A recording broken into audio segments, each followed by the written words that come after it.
So I'd like to welcome everyone to this weekend city retreat on karma, that everything comes from the mind. And this is a unique teaching from a part of our education system of FPMT called Living in the Path. Living in the Path. And once again, I'd like to thank all of you for coming. I'd like to thank Sylvia and Maitreya Institute for the wonderful hosting, and for Lars for bringing in the collaborative effort with our center in Zurich, with Logsam in Zurich. And this is a unique module program from Living in the Path that was part of what was called these retreats that were held several years called Light of the Path. And they were retreats that were held in the United States with Lama Zopa Rinpoche. They were held for sometimes 2 weeks, sometimes 1 month, I think was one of them, something like that. I was able to attend all of them. And then we made some modules from these. And I was part of a group of teachers that started the first breakout of modules. So what we tried to do was take some essential parts to make smaller courses. And this, I realized going through this course again, not a Discovering Buddhism course, but a Living in the Path module. It's not a small course. There's a lot of components. And I welcome you to really take your time and engage in the various pieces that we have, that Lizette wonderfully has posted for you in a drive, so that you can slowly take your time to read the text later, to look at the videos again. We will show some of them in the course. And there's exercises, meditations, mindfulness exercises, all of this. The more you can engage, the more it really helps you start realizing that everything comes from the mind. And as a result of that, it can make your life more meaningful and more peaceful. So that's really, for me, the significance of these modules, but truly the significance of this one, the karma part, that everything comes from the mind. So again, thank you so much for allowing me to speak in English. And if there are any words you don't understand, just put your hand up as quickly as you can, and we'll try to address those like that. And if I'm speaking too quickly, let me know, and we will proceed. So the first thing I'd like to do is, we are going to do some preliminary prayers. And I more and more like to treat our teachings, whether it's a Tibetan highly realized being or a Western teacher, to try to set it up in the right framework, where when you're at teachings with His Holiness the Dalai Lama, sometimes there's a half an hour of preliminary prayers before the teaching. And in our culture, we get bored with that, and we don't understand a lot of them, or it's a lot of chanting and we don't resonate with it. However, the prayers soak your mind, and they kind of like you're soaking sprouts that you're growing, and in order for them to nurture and grow, for the Dharma to take hold, we need some kind of motivational practices. It also really blesses our mind. It kind of asks the holy beings to come here and be here around us, and sets that up. So slowly, we'll do some of these preliminary prayers from time to time to set up, the right conditions and the right motivation. So I'm going to share my screen.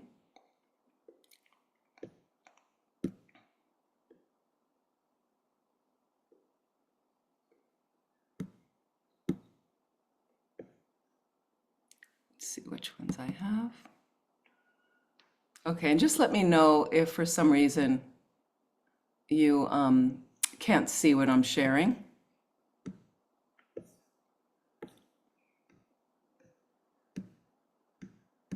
I'm just going to try to make it larger.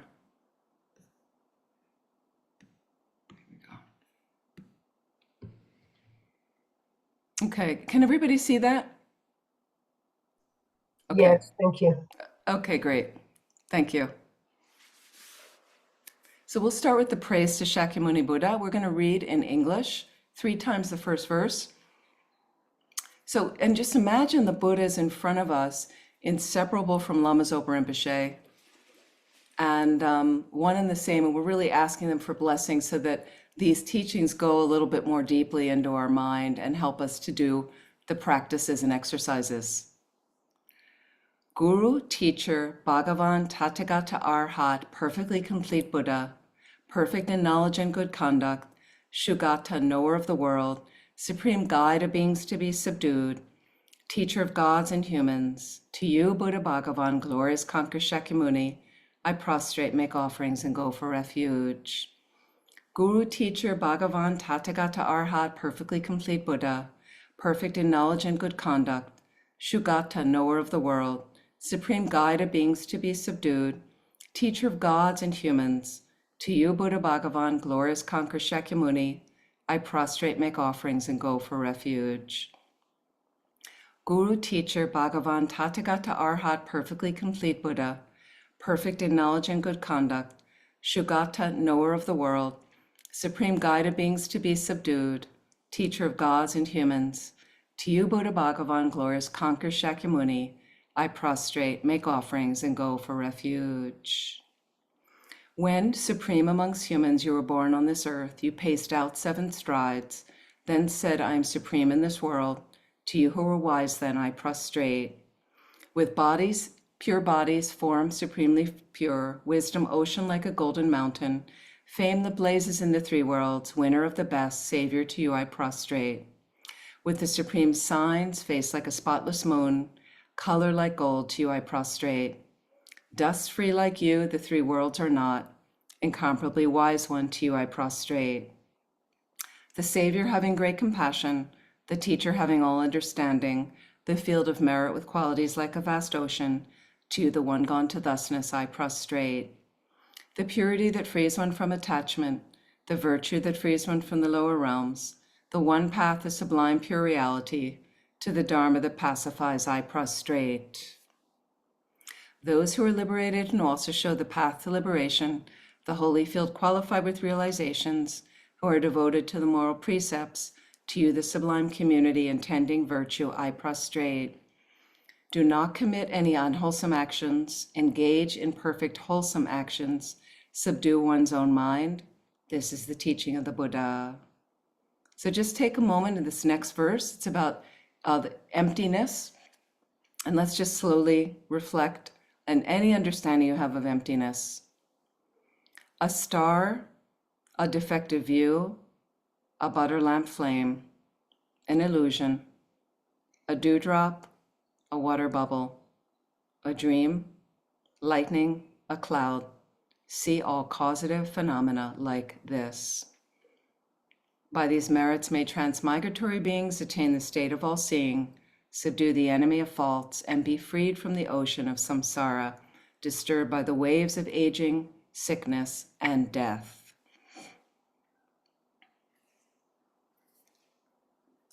So we'll go to, we're going to go to the 7-limb prayer, and then we'll do the short mandal offering, and then taking refuge in generating bodhicitta.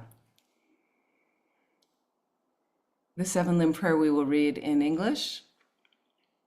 I prostrate reverently with my body, speech, and mind. I present clouds of every type of offering, both actually arranged and mentally emanated. I confess all my negative actions and downfalls collected from beginningless time. I rejoice in the virtues of ordinary beings and Aryas. Please remain until the end of cyclic existence and turn the wheel of Dharma for transmigratory beings. I dedicate my own and others' virtues to great enlightenment. And then offering the short mandala, which helps us create a cause for the teachings to come. O Sajipagi Juji Meto Tramri Rap Dingji Nidegen Padi Sange Jindu Migde Uwaryi Drogunam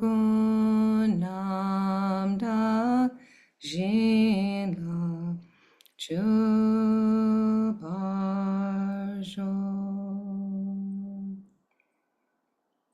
visualize the most incredible universe you can, made of the finest things, most wonderful things you'd like to offer so that you can receive a teaching. Idam Guru Radha Mandalakam Niratayami. And Refuge and Bodhicitta will recite once in the English and then twice in the phonetics.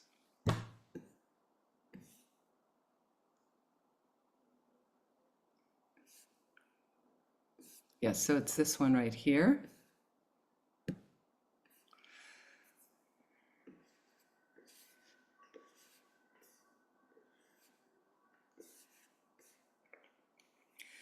I take refuge until I'm enlightened in the Buddha, the Dharma, and the Supreme Assembly. By my merits of listening to the Dharma, may I become a Buddha to benefit transmigratory beings.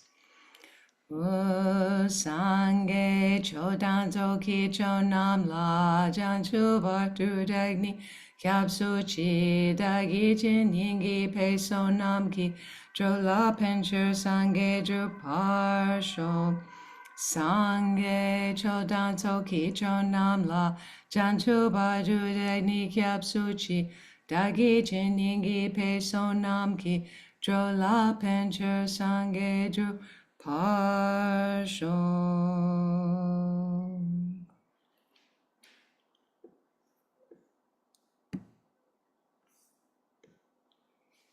Thank you very much.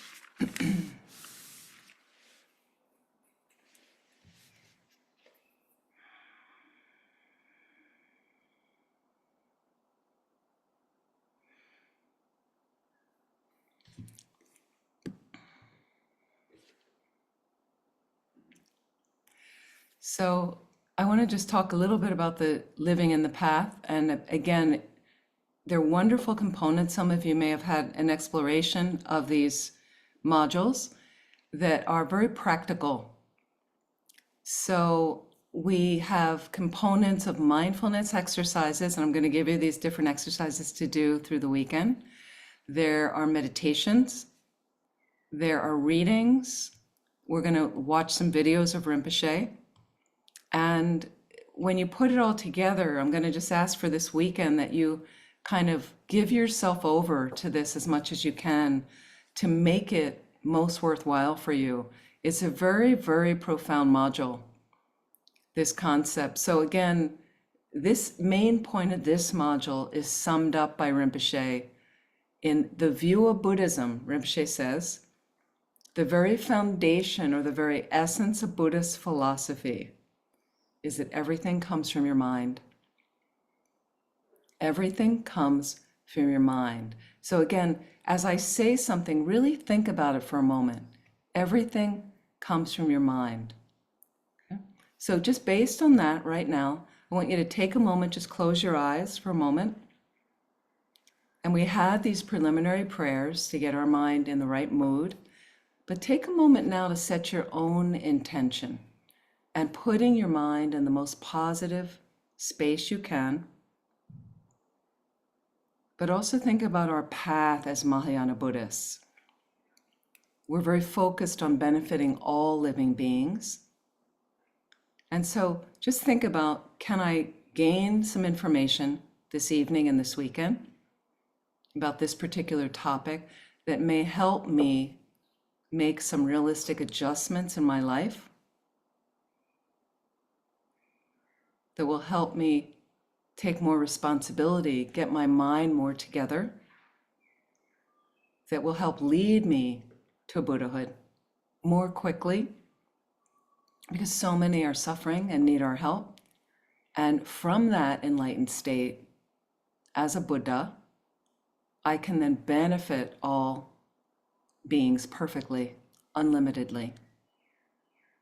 So if you like that idea, feel free to include it in a motivation. Just take a moment right now to set that positive motivation for tonight and all the activities throughout the weekend as well.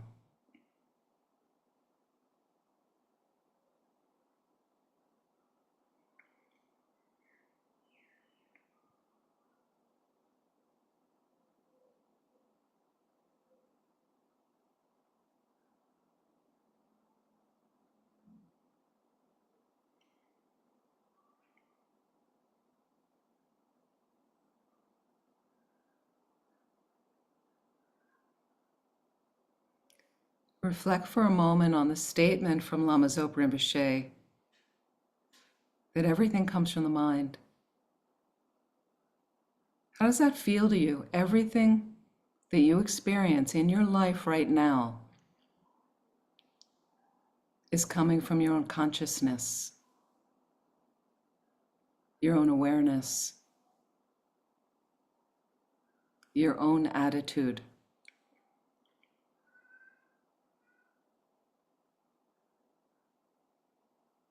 And think about some of the issues in your life right now, some of the discomfort in your life.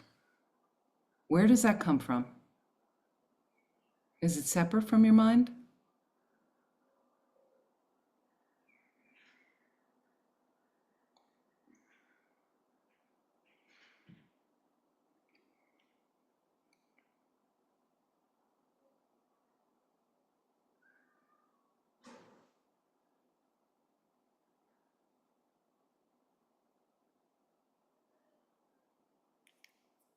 So please relax and open your eyes. We'll have more time to explore that and discussion and questions. And Sylvie, can you just remind me what time we end tonight? Is it 8:30 or 9? It's 8:30. 8:30. Okay, I just wanted to double check. Okay. So karma, now some of you have done the Discovering Buddhism course on karma. And I don't want to tread too heavily there because I believe Annalise, who teaches for Maitreya Institute, will be presenting that possibly later this year. It's a wonderful module. I highly encourage people to do the module. Even if you've done it before, every time you do these modules again, you get a little bit more out of it. So we're going to kind of go into a different avenue. Some things will overlap, but some are kind of a different way to look at karma. And so how does everything come from the mind? Rinpoche defines karma. So just listen very carefully. If you want to close your eyes, a definition of karma, and we know it's a Sanskrit word for one. It's a Sanskrit word, karma, that technically means action. Technically means action. It's the movement of your mind in a sense. Okay, sometimes we talk about it like that. This is from Rinpoche. The intention that accompanies the principal consciousness.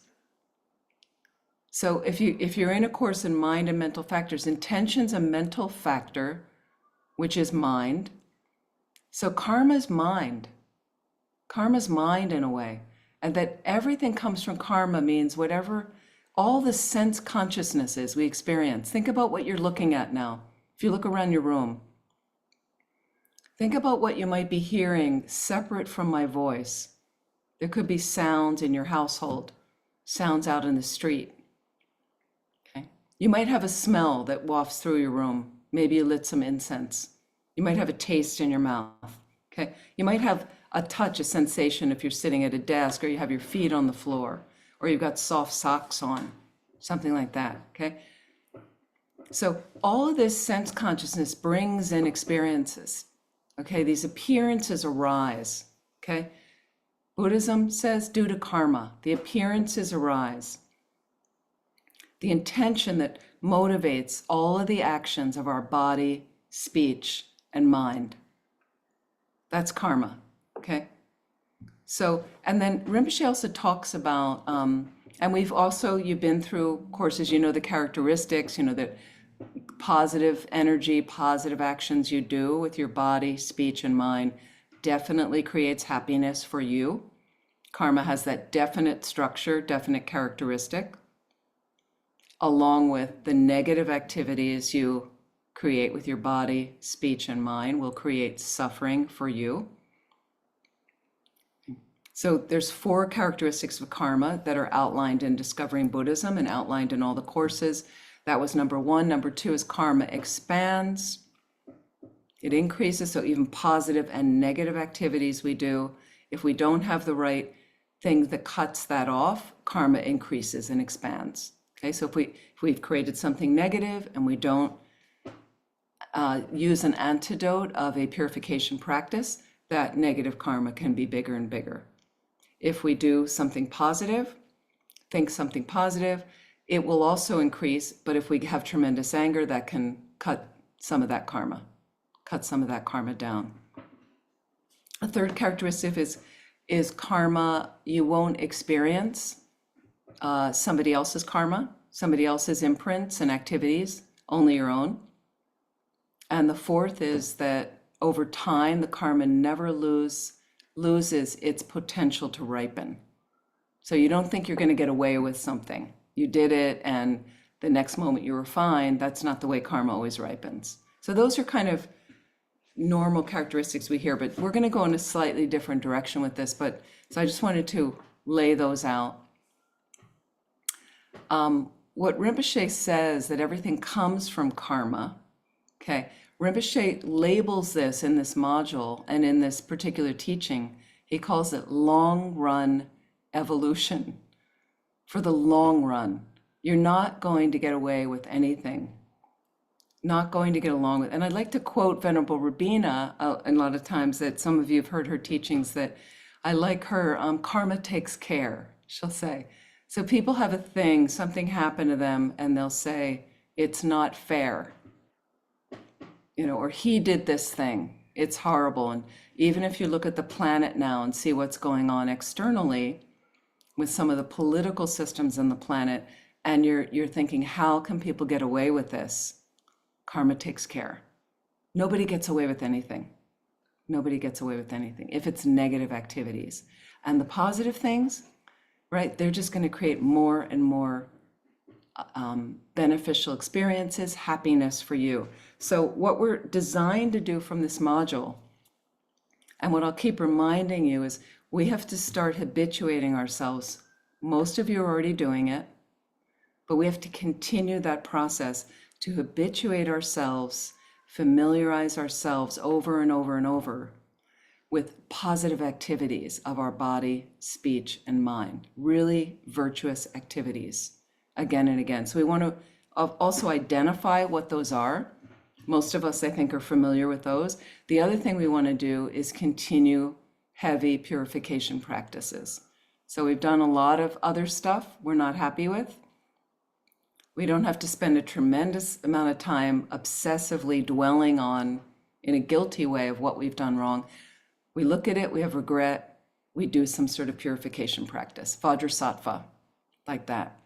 And we move on, like that, okay? So this is really interesting. I like this module about talking about, the way the mind engages with stuff.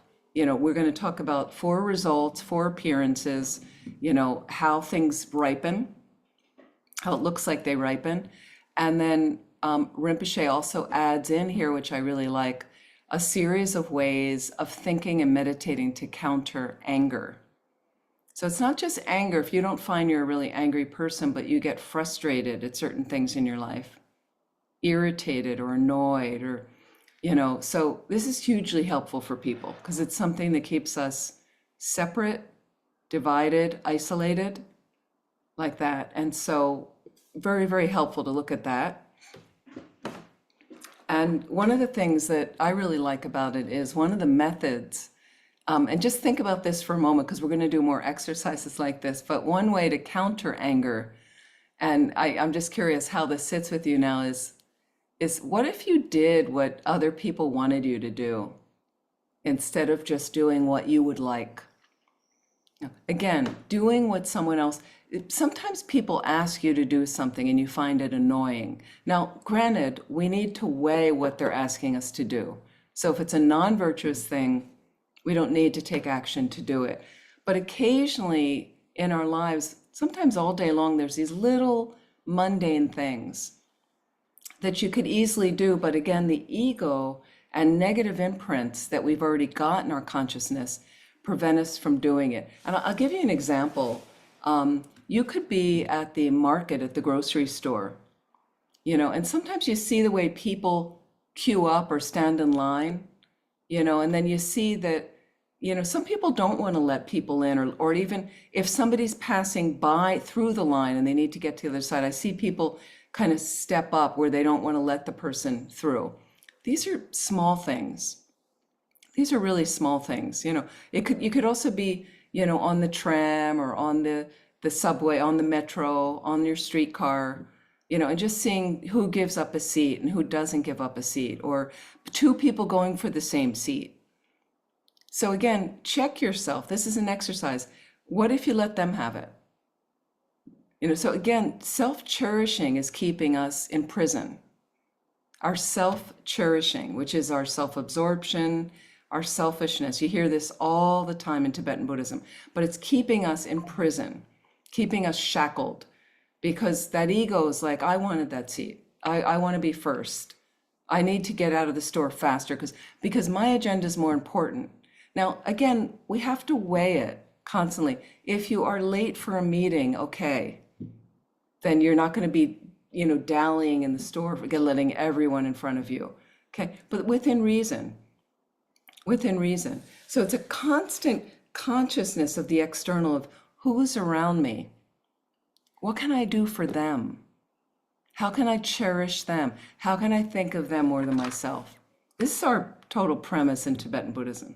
This is everything we want to be and do, like that.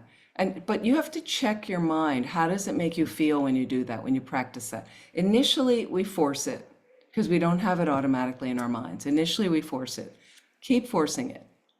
What's the expression? Fake it till you make it. We have this expression in America. How about fake it till you become that? Okay, we contrive it. We create it and make it, create over and over and over. Make that habit, and one day you're going to be there. That's who you will be automatically. You'll just feel like, oh no, I want them to have the advantage. So check this and see if it's, that's one counteraction. Rinpoche goes on to talk about equalizing and exchanging self with others. Again, these are all methods of developing bodhicitta, as we know. The greatest service for this is meditating on emptiness. Meditating on emptiness. So we're going to talk about that. There's a whole lot to cover, so we're not going to get to everything, but we're going to try as much as we can. So here's one of the things you need to start thinking about, especially all weekend. I'm going to insist that, okay, all of our problems, okay, they come because we never think about karma. We don't want to think about karma. We don't want to feel that our mind is creating the situation. In fact, we have complete ignorance that our mind is creating the situation. Okay, but again, this is where all the problems come from. Okay, so if you understand some of the fundamentals of Buddhist philosophy, which many of you do, you're already practicing that, okay, and you start moving into this room that everything comes from karma, everything comes from your mind, okay? So then all the problems that arise from believing that everything comes from something outside of my mind, okay, all those problems end up stopping because I'm taking care of my mind. I'm protecting my mind constantly. I'm watching, I'm being vigilant. Now, it gets tiring to do that all the time, but we're going to do our best, and that's all you can do. That's all you can do. So again, living in the path, okay, it's designed, it encourages you to spend time not only reading, not only listening to Lama Zopa Rinpoche's teachings that were from that retreat, Light of the Path, okay, but deepening your personal understanding and experience of them, okay? So it's beautiful where the chapters have points of reflection to help you tackle the main topics. There's guidelines for meditating on the teachings, for mindfulness during your day, and I'm going to introduce you to some of those exercises that we're going to do this weekend, and you can keep doing them. You can keep doing them. I would encourage. So Rinpoche starts with everything comes from karma. Everything comes from karma. And this is a quote. So just close your eyes for a moment. I want you to listen to this quote from Lama Zopa Rinpoche.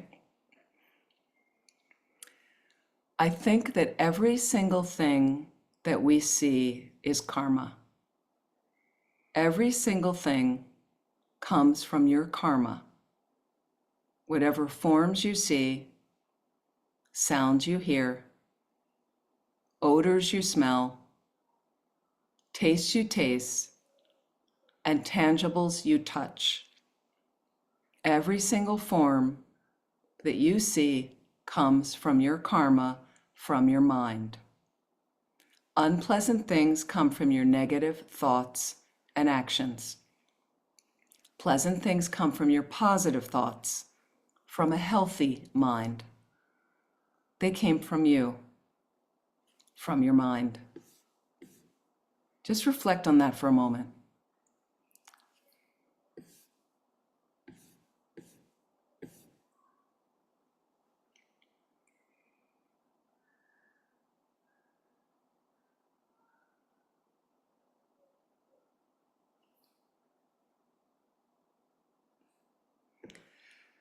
So there's gross and subtle karma. I wanted to talk about gross and subtle karma.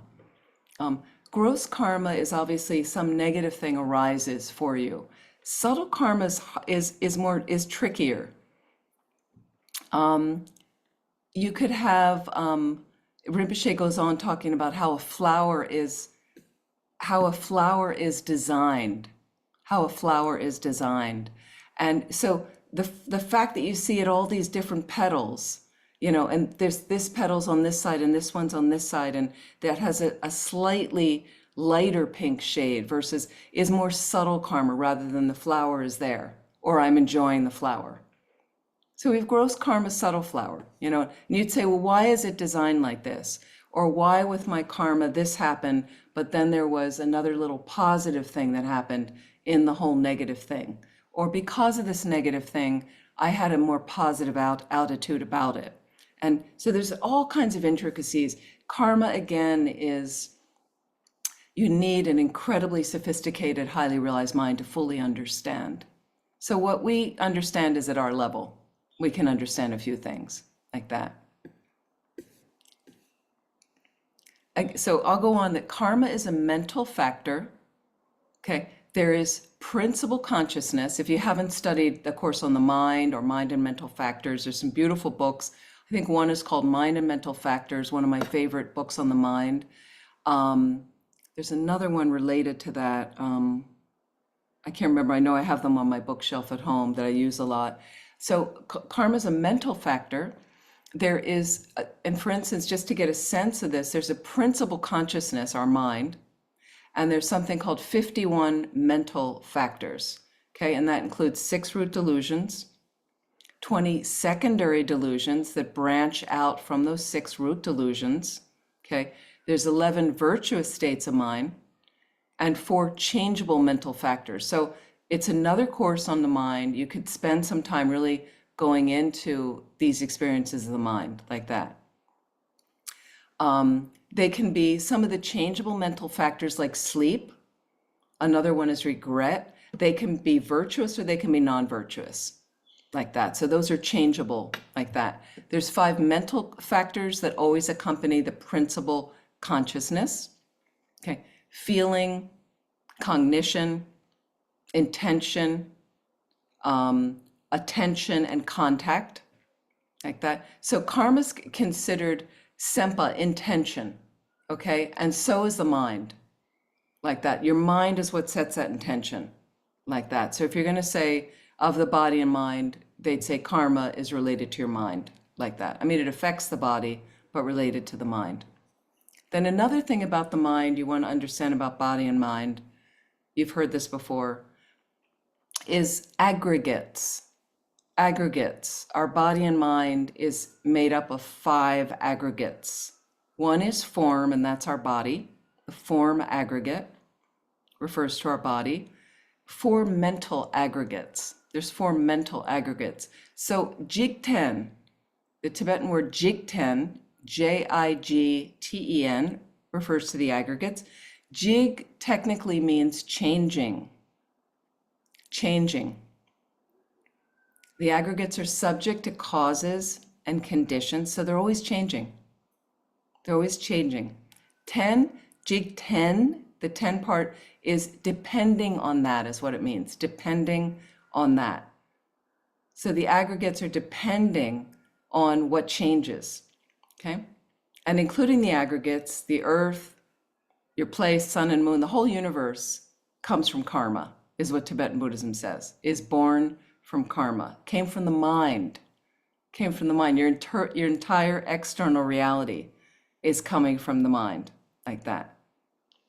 So it's hard it's very hard to kind of comprehend that my mind has made this scene, especially if you're in a suffering situation.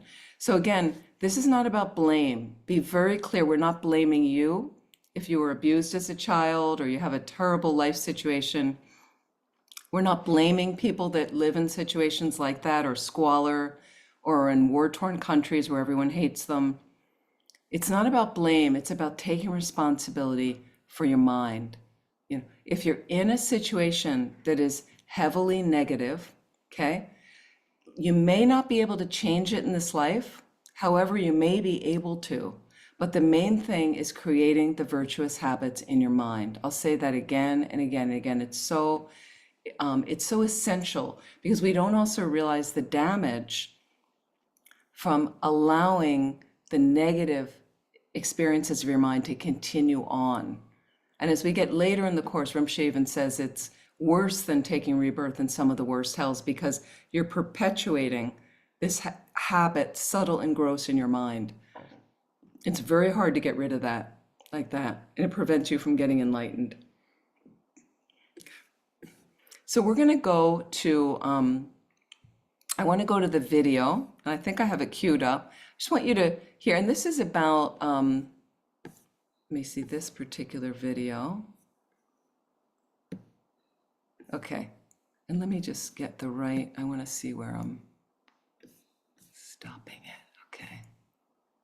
This is a video that Rinpoche was teaching Light of the Path from this module. Okay, 2050. And again, I'm going to share my screen.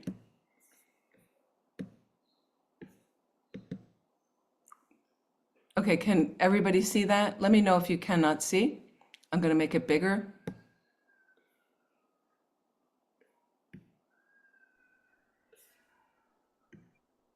Okay.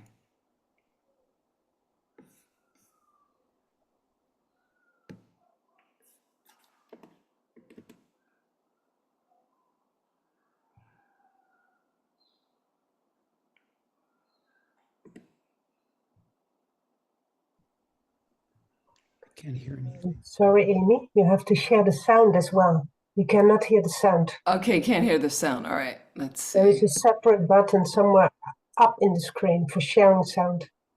Okay, I'll get it going. Let's see.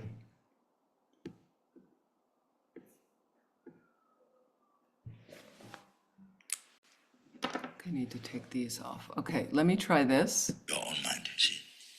Yes, that's it. Thank you. Now we have sound. Yeah. Okay, great. I'm going to go back. But then you see,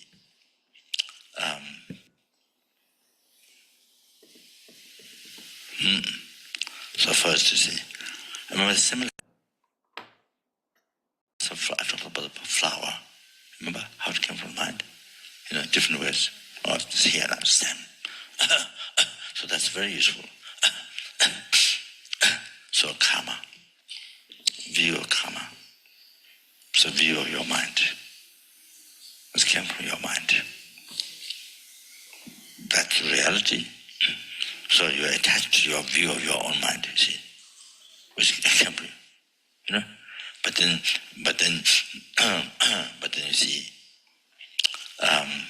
you see, the mistake is that. But the mistake is that truly, as they say,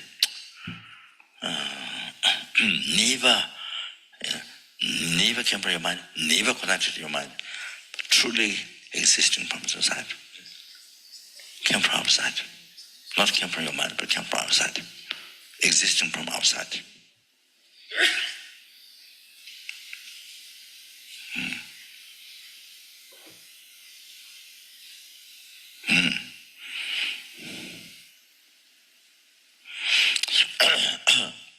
I can say, I think maybe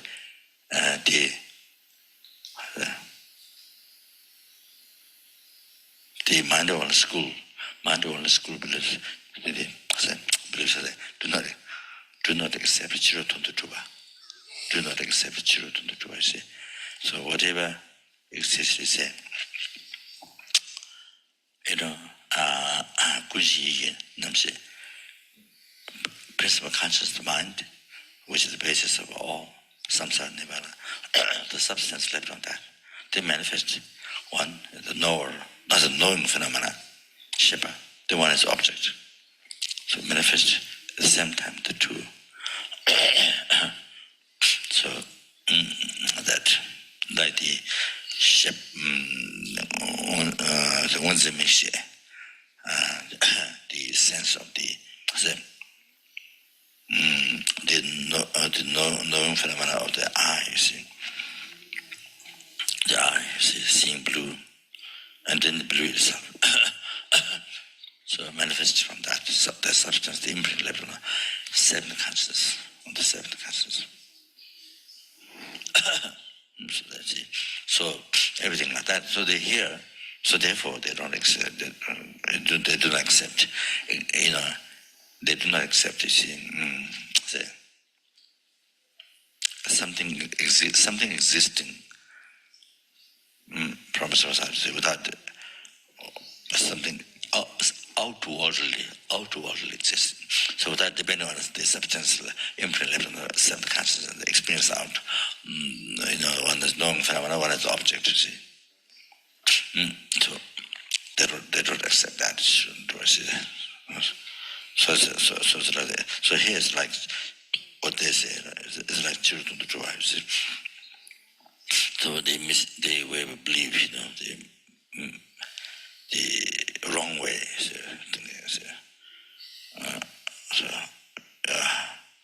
Outwardly existing. So you never think karma. You never think this is my karma. How is this my karma? Never think.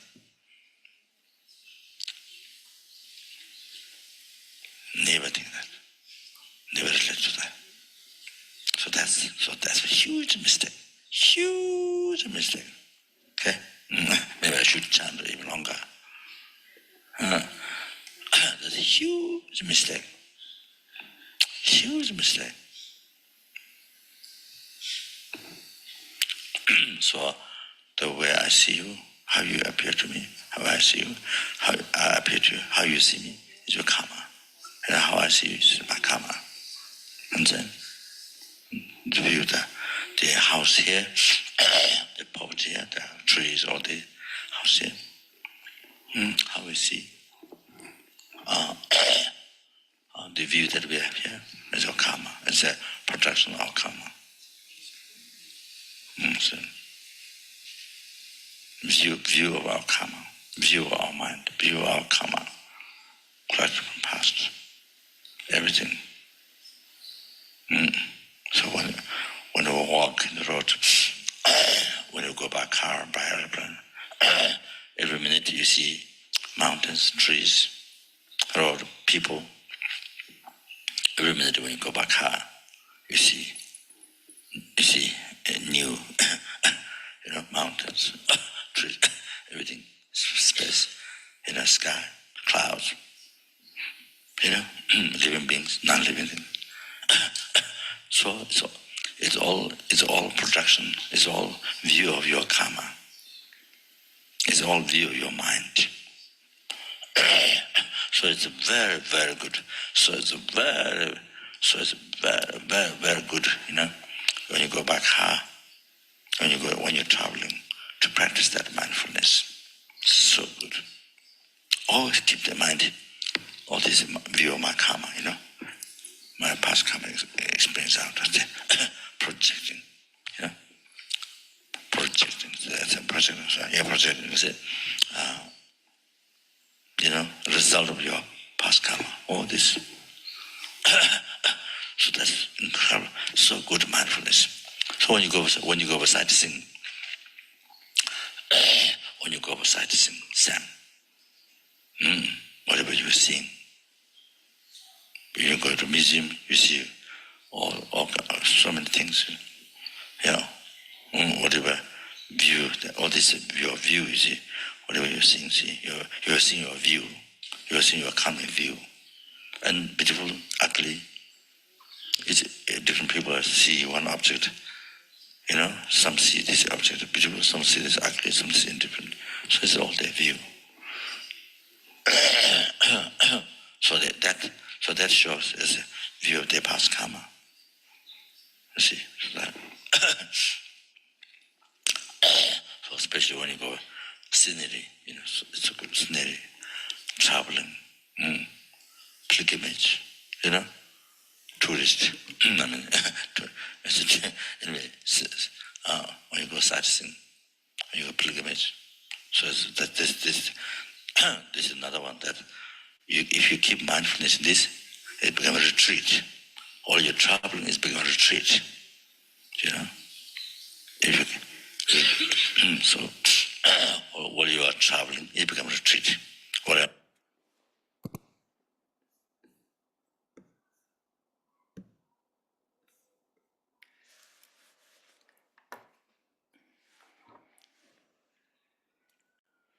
Okay.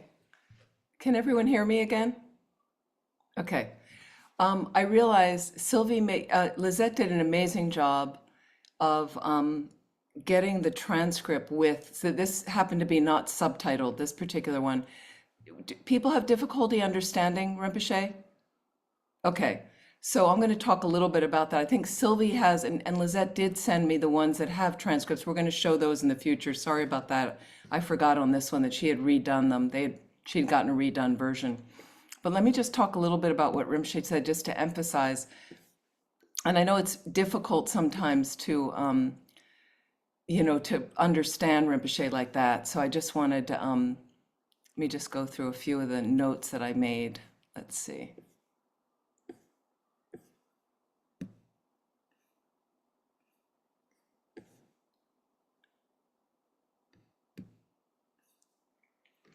So one of the reasons I also wanted you to hear this was done in 2009, this particular clip.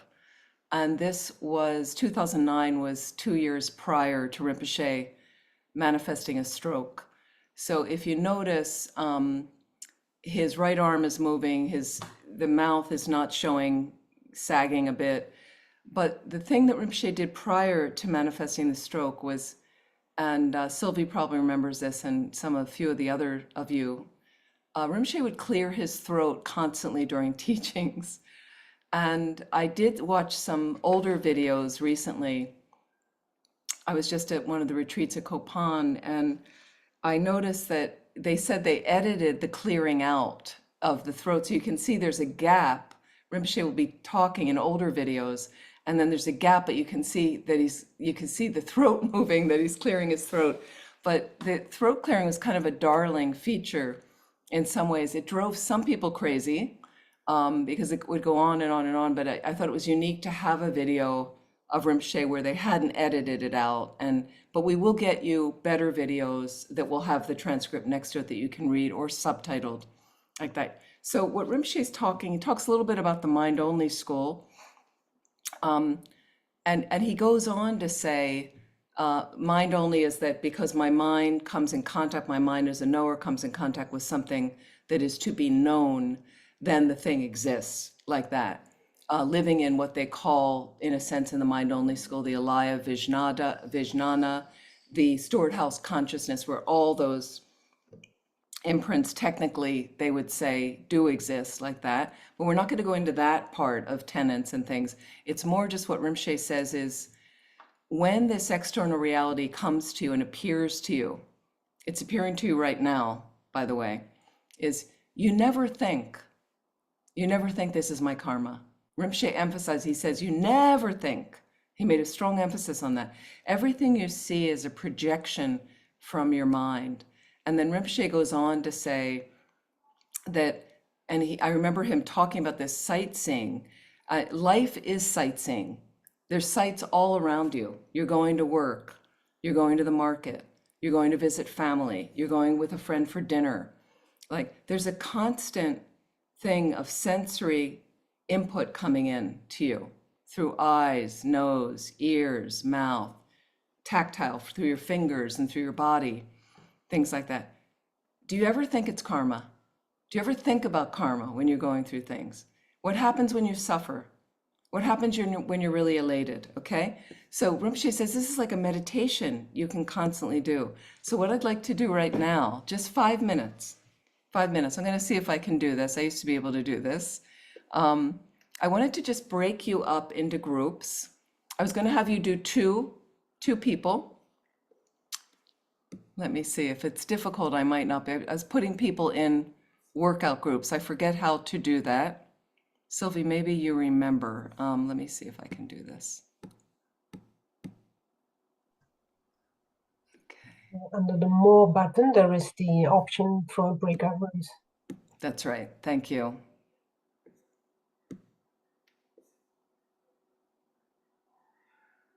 Okay.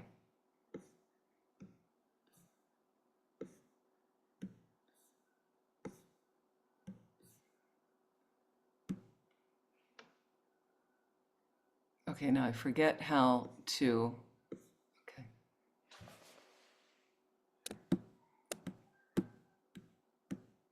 I forget how to do it. Do you know how to do? I just want to put two people in each room. Okay, so here I can see the option, a number of breakout rooms. So it means 12 breakout rooms would be, Or 11, I or think. 11, yeah, 11. Yeah, And then 11. sign automatically? Yes. Yeah. Okay, shall I do that? And what I want you to do before we go into the groups is what I'd like you to do in your group. You have 5 minutes, very quick. I just want you to talk about how often do you think about karma? What situations arise in your everyday life that you're wrestling with now? What if you thought about karma? Would that help at all? What kind of suffering do you experience? Where do you think that comes from? Is it external? Is it always external? So I want you to talk about and give ample time. The 5 minutes, it's short. You know, maybe we'll go to 6 minutes. So you each get 3 minutes to just talk about, you know, so make sure that you share the time equally, okay? Everybody okay? Okay. We'll try our best. And so do you want to be assigned as well, Van Amy? No, we're not going to be assigned. You No, and I, okay. we'll just, yeah, leave ourselves out. And I don't see the option of time, but anyway, we can stop whenever the time is Yeah, I finished. used to do this all the time. I just can't remember. I don't see the option for timing here, but I think we can send a message to the breakout rooms when it's almost over. 6 minutes, right? Yeah, 6 minutes. Yeah, So I'll create now. thank you. All right, there's options. Okay. Breakout rooms automatically close after 6 minutes. Here I can add it. Sorry, it takes a time. Thank you. Minutes, countdown, 60 seconds. Okay.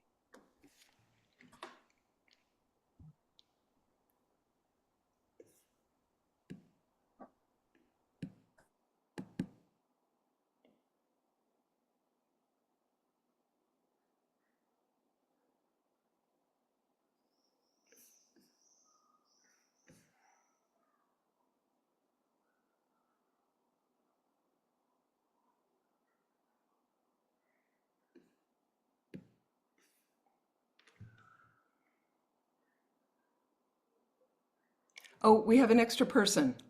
Vivian? Okay. Yeah, I will move. I will move her. I saw it too. Oh, okay, great. Shall I move her? Yeah, or you could be with her if you needed, if there's an extra person. I thought there were just 22. Shall I just move her to one of the rooms? Okay.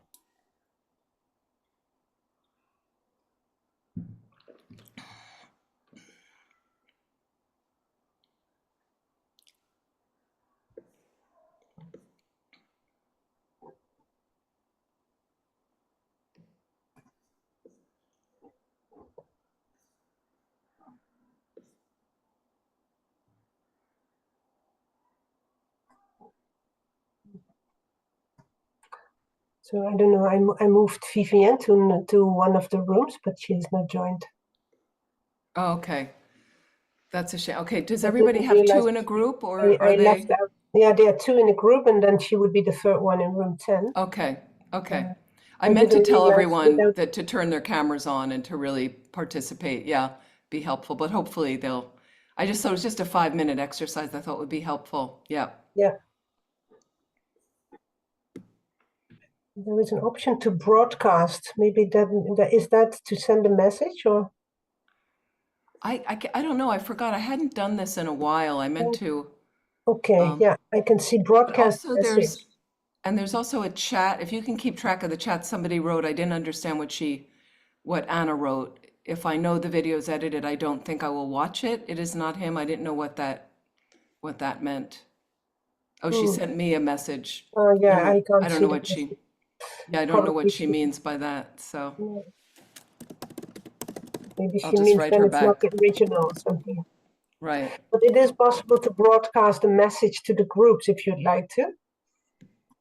No, But I don't have maybe not anything to necessary. broadcast. Yeah. No, I don't have anything other than when it's over. Just maybe Yeah. tell them to now change partners because they're coming up to 3 minutes. Yeah.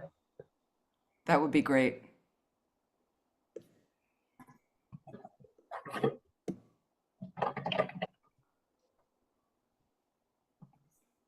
And please change speaker.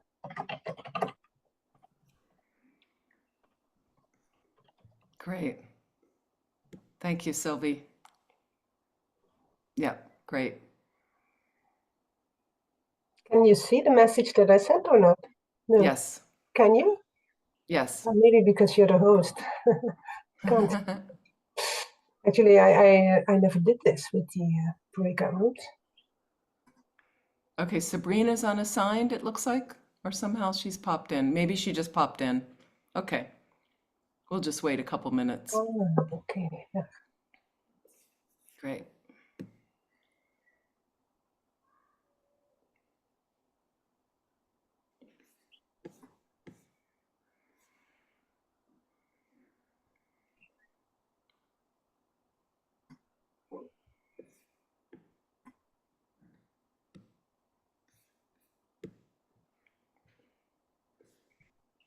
Well, I didn't realize you can actually see whether there's people talking or not.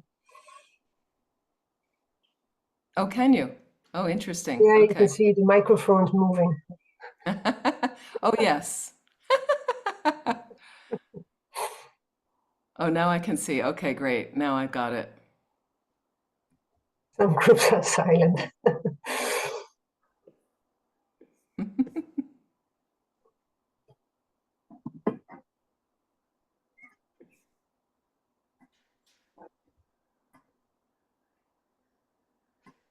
There's some, it doesn't look like anyone's talking. That's Yeah, interesting. yeah. Okay. Okay. Next time I'll get it a little bit more in advance of this is what we're going to do. So you have to participate. It's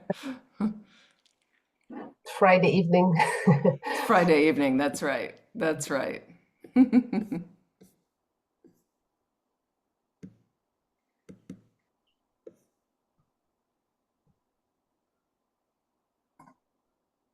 Okay, just under a minute. Yeah. Yeah.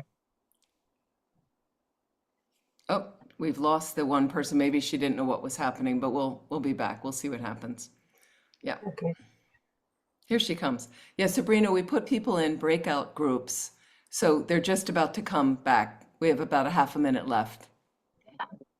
I'm so sorry. It's just because I'm on the train. I'm getting back home from work. No, no problem at all. No, no, we're going to come right back. Yeah, we just put Oh. people, it's just a 5 minute little workout. Yeah, no problem. Yeah, I lost the connection before. Okay, sorry about that. Yeah, no, you're Thank you. fine. You're fine. No problem. Thank you. Thank you for joining, Sabrina, even from the train. That's wonderful. Yes. Thank you. I didn't want to miss anything, but we have tunnels, so. Mm. Okay, we have one, they're closing in a minute and everybody's coming back. Yeah, Yeah. great. Welcome back. Yeah.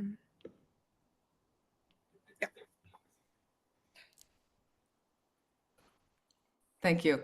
Yes, so actually we'll wait for everyone to come back. Great. Did you meet anyone new in your breakout group? It's nice, isn't it? I used to do these more and more, and I wanted to do more because it's more participative, as they say. So what I will do is if we do this weekend, I'm not sure because people will be in person. So it's easier when everybody's online. But we also do this in person. So we might have a thing of, we might have some people online doing it while people in the room are doing it if I decide to do again. And what's really nice is I ask people often, put your camera on And, you know, and it's a nice way to meet people as well. So I just want you to come back from this is, you know, what's your experience with this? Do you think it's coming from your mind, or aren't we often lost in the external reality that it's really seriously real out there? What's your experience as anybody? Any insights from just the 5-minute exercise that anyone would like to share? Sarah, please unmute and Yes. then, yeah. Yes, here I am. Hi, everybody. Yeah, I just had a lovely experience, and being able to share and immediately get to it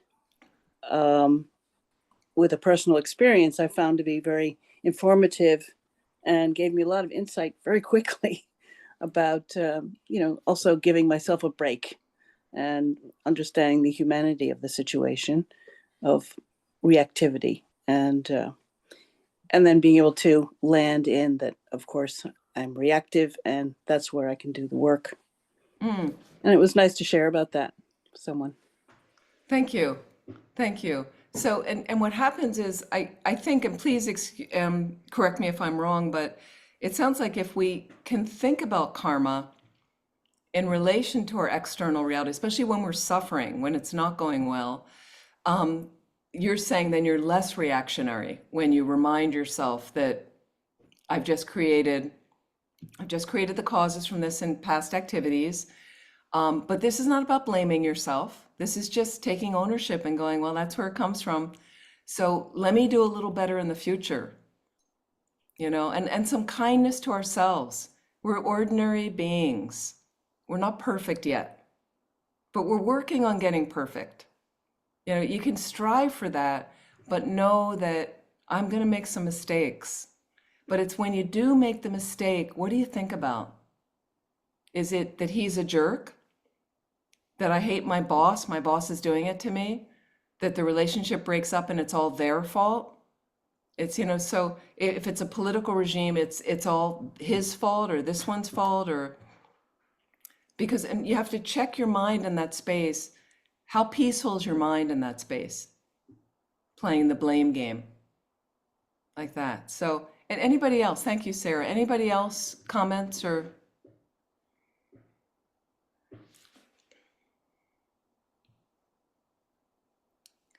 Helpful a bit? Working on this? So let's continue and let's look at, so what happens? What is this labeling process? Okay. And there's a very interesting dialogue in here from Rinpoche, what His Holiness says, what Rinpoche says. And so His Holiness, and I've heard His Holiness, I've been in a teaching where His Holiness related to karma. So this is debatable. These are things they debate, you know, at the monasteries at times. This is things that many highly realized beings debate. Is there something out there, or is it just karma, just from our mind? Right. Lama Zopa Rinpoche has always been very emphatic, it all comes from your mind. But I did hear His Holiness the Dalai Lama at times say, you know, there is something from the other thing's side. So it's not that he's not of the highest school, philosophical school, Prasangika, Madhyamaka, where, you know, things only exist as a mere label like that. There is nothing concretely out there. But His Holiness would say there, I think for us, what the reason he's doing it is it helps us analyze and really investigate. You have to really think about it. Is there something out there? So this talks about in this module, and Rinpoche says that His Holiness is trying to get us to analyze more thoroughly. Is there really something out there? And His Holiness talks about a flower that's arranged in one way, and he goes, his point of view is to make us check. He says that there is something out there from the flower's side, okay, but how does that really exist? And then Rinpoche saying that His Holiness is asking us to really check up, to make us analyze like that. Is that karma, you know? And it looks like things are existing from their own side. So he's saying if a petal falls off of a flower, there is a petal falling from the flower, but how does the petal exist? You know, is it not karma? like that. So it's very interesting, His Holiness presenting a slightly different thing of there is something out there in a sense, but yet, and Rinpoche says he's really wanting us to analyze. Okay. And so and then Rinpoche goes on, every single thing comes from karma. Okay. It looks like, and let's think about this, it looks like things exist from their own side. You hear this a lot in Buddhism. Things exist from their own side. Okay. But what we want to look at is, this is an example of what we'd call in Tibetan gaccha, G-A-G-J-A, gotcha, okay? And this is called the object to be refuted.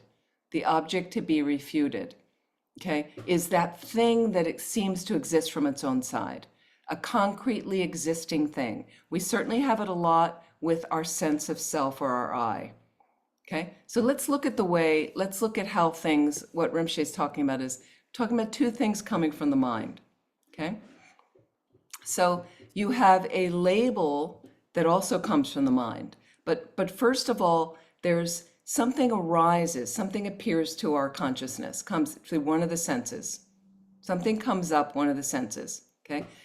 To an ignorant consciousness, just think about the process in your own mind, okay? I'm not labeling you ignorant. I'm just saying ordinary beings have ignorance in their mind, okay? Which is why they continue to come back in samsara over and over and over again.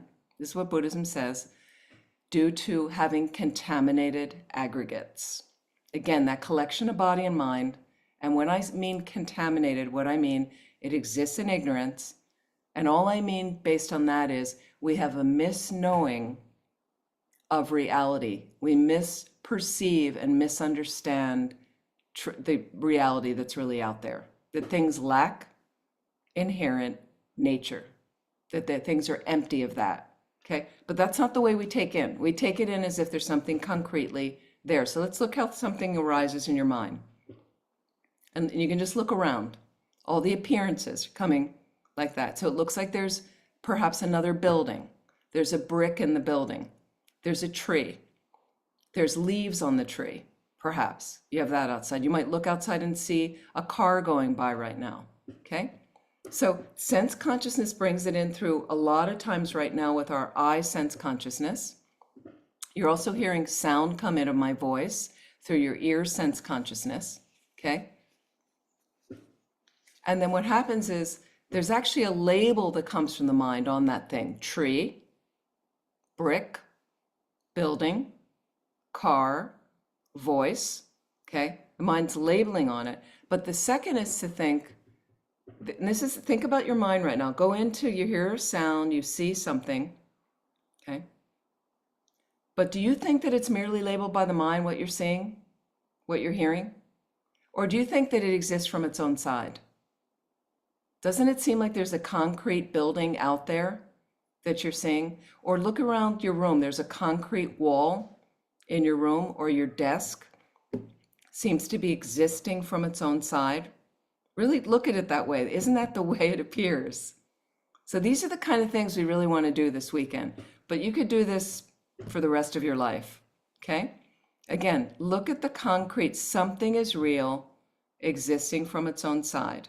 So that arises in our mind of an ordinary being, one who is not highly realized, one who has not had a direct perception of emptiness. Okay. So that one completely comes from the mind, okay? That which is not, so I'm being very specific, that which is not merely labeled by the mind, okay, is the subtle object to be refuted. Subtle, gotcha. That which is not labeled, that which is not merely labeled by the mind is the subtle one. Okay, merely labeled by the mind. That which is not labeled by the mind at all is the gross one. So they're dividing up a little bit if you want to be more specific, okay? But just let's go on. That it exists from its own side, this gotcha, this object to be refuted, that it is, and I'm going to give synonyms, it is truly existent. Your desk, your computer, your wall, the floor that you're sitting on, okay? And this hallucination, that it's truly existent, comes from a hallucinated mind. We're going to keep going over this weekend. Okay. Without a hallucinated mind, the hallucination does not exist. There's no way for it to come about. Okay. So let me go back for a moment. If you're an Arya being means you've had a direct perception of emptiness. You've seen reality definitively. You've seen reality, have the perception of that. You've seen it directly, okay? Then the hallucination does not appear exactly the way it does for us, okay? So first the label comes from the mind, I'll go back. And the second is to think, this is not merely labeled by the mind, but it exists from its own side. This is our consciousness. This is the way we take in things. And I'm going to say reification, concretization, okay? But so not only do you not think that it's merely labeled by the mind, not only do I think it exists from its own side, there's a truly existent desk here, truly existent wall here, truly existent apartment or house, okay? But not only that, but the ignorant consciousness, the way you see it as truly existent. You see a solidly existent desk, flat, house, wall, car, okay? So I just want to come back and ask you, is that the way you see things? Is that how your experiences of life are in your reality? Is everybody with me? I mean, we're just in this together, okay? So is somebody having a different experience? Seriously, you can just put your hand up. Because we're just looking at why we get into trouble. Because I never thought about karma. Never thought about karma, okay? Okay, now let me go on for a moment, okay? The hallucination, meaning truly existent, true existence, that hallucination, remember she calls hallucination, okay, is a projection. Let's think about this. It's a projection. And I love when Rinpoche goes into this. It's a decoration of ignorance. My ignorance decorates everything to be truly existent. To be truly existent. So due to the concept of true existence, and due to that concept, and now listen closely, due to that concept of true existence, okay, having left an imprint on my mind, okay, so because I have ignorance in my mind, it's continually leaving another imprint on my mind of ignorance, of seeing things in the wrong way, of experiencing reality in the wrong way. Okay, that imprint projects that my external reality is real, that it's existing from its own side. So I'm going to keep going over this, but just think about that little mechanism. It's due to the concept that everything appears to me as truly existent, that's now leaving an imprint on my consciousness, that everything exists truly existent. Are people getting this? You understanding what I'm saying? So I'm just showing the mechanism in your mind, how it creates suffering for you again and again and again. Now, don't lose hope, because we're in this together, okay? And what I mean is, we work on this together. This is lives long work. You can do this. You're not alone. That's why centers are brilliant. They give you places to work on this. But the beginning is we just want to understand how our mind is working. We're not even aware. You know, you come into a situation, you suffer, you complain, you rage, you fold in with depression, you blame everybody else, you think you're no good, that you're worthless. None of that is true. None of that is true. But you have to kind of understand what your mind's doing that's under the control of ignorance. It's just simply under the control of an ignorant consciousness that misknows reality. That's all that's happening. I'm not laying a trip on you. I'm just saying we can work on this. We can work on this. I think somebody had a question. Let me just see if I can, okay. How do we see, this is a question, how do we all see the same screen then now? Is it not truly existing? Okay, so we have a certain perception. Thank you, it's a good question. We have a certain perception, and right now we're having a collective karma experiencing. And that collective karma gives us an experience where we can all watch something on a screen and listen to the words, and we have a general conventional reality that's operating, also called, so there's two truths.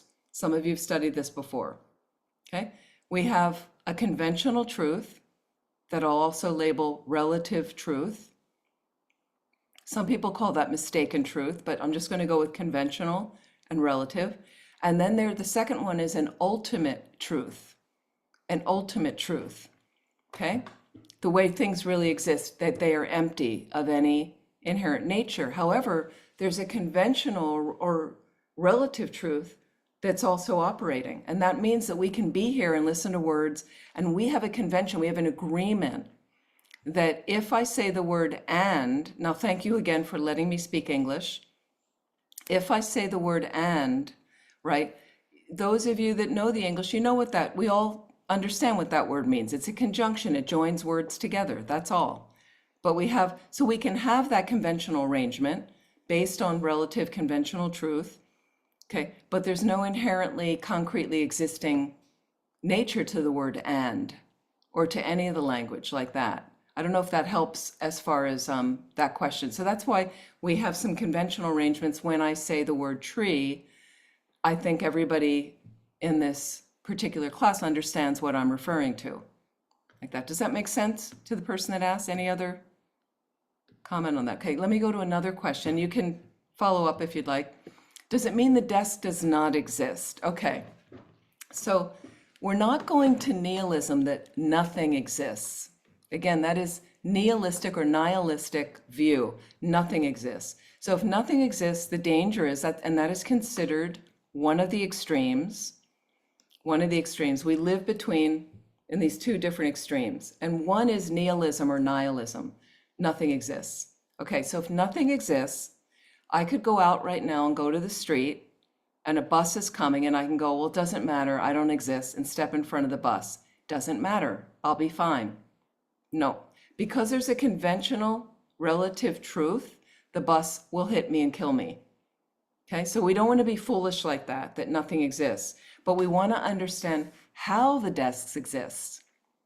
How does the desk exist? And Buddhism has another concept that goes along, always goes along with emptiness.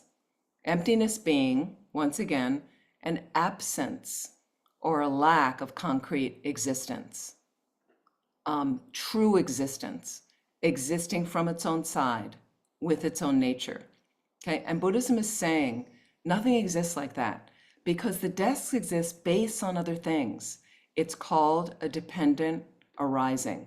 It arises, it comes into existence based on other things, by depending on other things. Its legs, the material that it's made of, it has sides. It also has to function like a desk, meaning you can place things on it. You can sit at it. Okay, so it's not that there's no desk there at all. There's no inherently existent desk there. Okay, now, and you go, well, what's the problem? So what that you see an inherently existent desk? The problem becomes when my consciousness is ignorant of any labeling process. A truly existent desk arises to my consciousness. That's one part of the problem. Truly existent desk will appear to an ignorant consciousness that misknows reality. The second problem comes with, first I have the grasping onto the desk as truly existent. And the second part is when I overly cherish the desk, it's mine, my desk. So now where we really get into this is my kid, my car, my house, my husband, my partner. So anything that interferes with that is a problem for me then. Okay, does that make sense? Alessandra, okay. Okay, so no, the desk exists, but not the way you think. Okay. Okay, here's another, but we have not other way to see reality until we wake up or at least have some realizations. This is the only thing we can see. I can say, okay, so for Anna, so what we do is we work on it, and that's what I'm going to ask you to do in this class and then we're going to close out and do some dedication prayers just for tonight, because I've given you a lot to think about, oops, okay. Yeah, Anna, I didn't know what you meant. You sent me something before about the video. I didn't understand that. So I was trying to send you a message back, but it didn't go through. So what we want to do is we have to work on this all the time. So all I'm asking you to do tonight until we meet again at 10 o'clock tomorrow morning, Central European time, is what I'd like you to work. You have to work on it is as you start experiencing your reality of the rest of your day right now, right? Whether you're brushing your teeth, having some soup, whatever you're doing this evening, look how everything comes in through the sense consciousnesses, okay? Can you layer onto that, this is a result of my karma, this is coming from my mind. Whether you like the soup or don't like the soup is coming from your mind. Whether you choose to put this in the soup or that in the soup, is coming from your mind. People have a different experience of the soup other than you. You might share some meal with your partner and they have a different experience of the meal than you have. They might not like it. It's a little bit cold. You didn't heat it up enough. You think it's okay. So you're constantly working with that a little bit. Notice the labeling process. Like notice your first experience of the raw information coming in. And let's just say there's a meal, like a bowl with some soup, something like that. Can you just see it as kind of raw data, this structure like this that holds a liquid in it, that's a certain color, that you then label on that food, you label on that soup. Notice that labeling process if you can. It's very tricky, but see if you can play with that a little bit this evening, okay? Everybody okay? Have I totally lost anyone?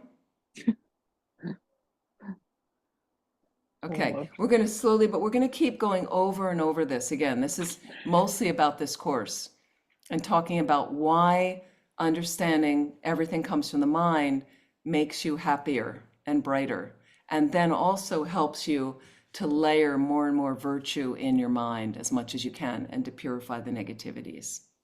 Okay. We're going to stop there. We're going to go to our dedication prayers. So we had some nice prayers in the beginning.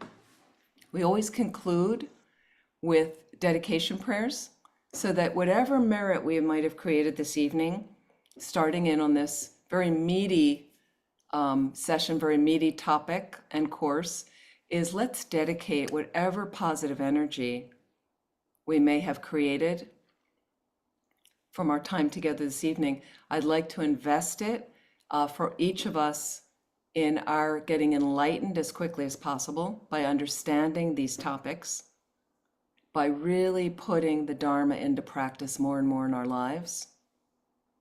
Because these are the kind of things we also need, is we get lazy as Westerners. We have a pretty good situation. We're comfortable. And in a way, we're too comfortable.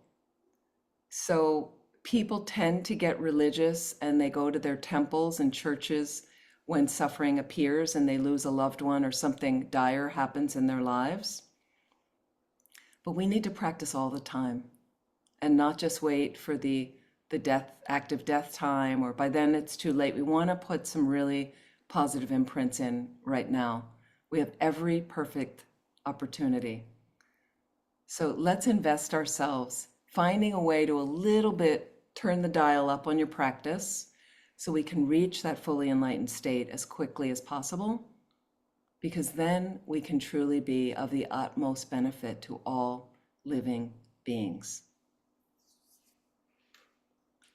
So let me turn back to, to the dedication prayers.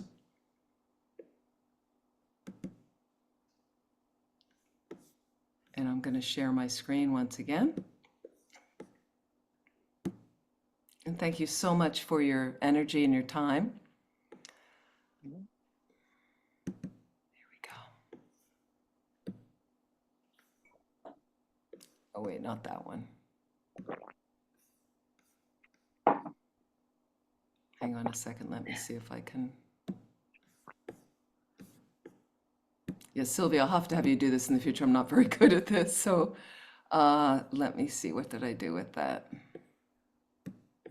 Yeah, I can look it up. I have it somewhere ready here as well. Okay, great. I think I have it, but I just couldn't. Okay, let me see if I can share this. I think it's going to share the other thing, but this one? There we go. Okay. We can read together in English, dedicating the merits of listening. May whatever virtue I've collected benefit the teachings and all transmigratory beings. And if people can just mute, can we mute the, and may it especially cause the essence of perfect pure Losang Drakpa's teachings to shine forever.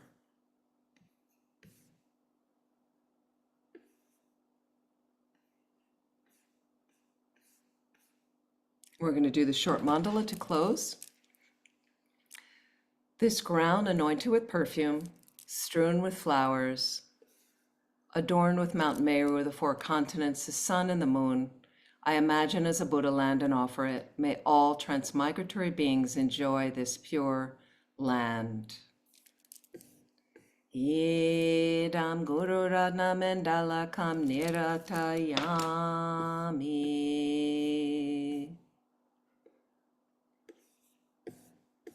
And we're going to go right here.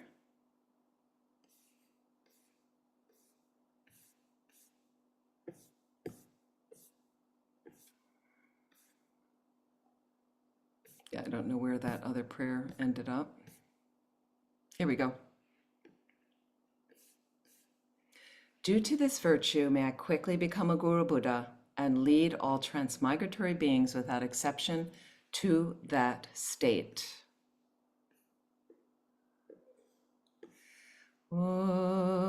Janju Senjo Rinpoche Make Panam Ge Gyurchik Ke Panyamba Me Pa Yi Gone Gondu Belwar Shog.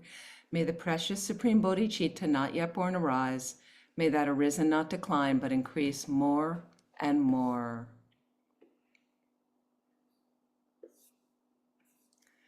And Rinpoche loves this meditation, this dedication in emptiness. So whatever understanding you have of emptiness, please reflect.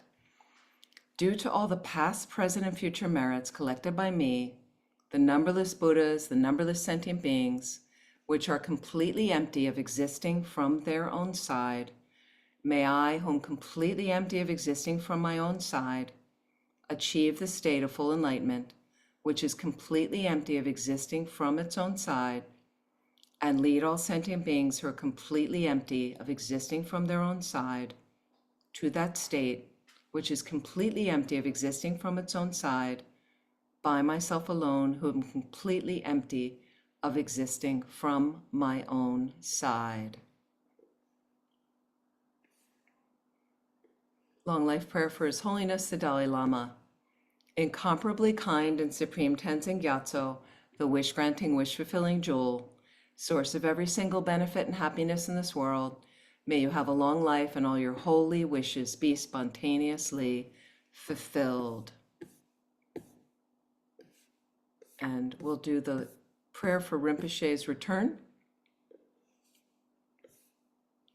Peerless teacher and assembly of the children of the victorious ones, Shravakas and Pratyeka Buddhas, victorious Losang father and sons, along with the lineage masters, all the objects of refuge of infinite lands, please bestow the virtue and goodness of accomplishing this prayer here and now. Holding and spreading the Muni's precious and complete teachings, through explanation and practice, you wore the armor of patience that is never discouraged. Incomparable Venerable Guru, to you I make requests.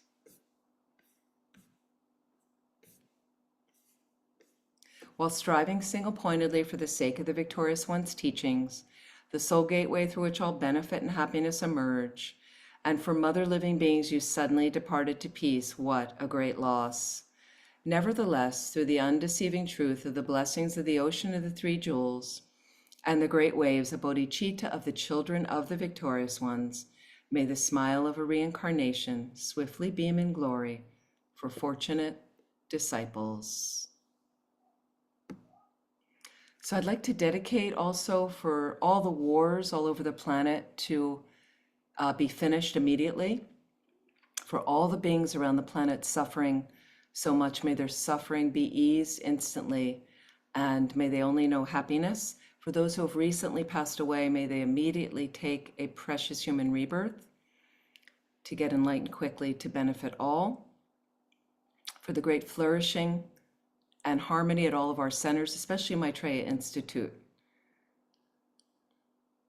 So thank you so much for this evening and look forward to seeing you.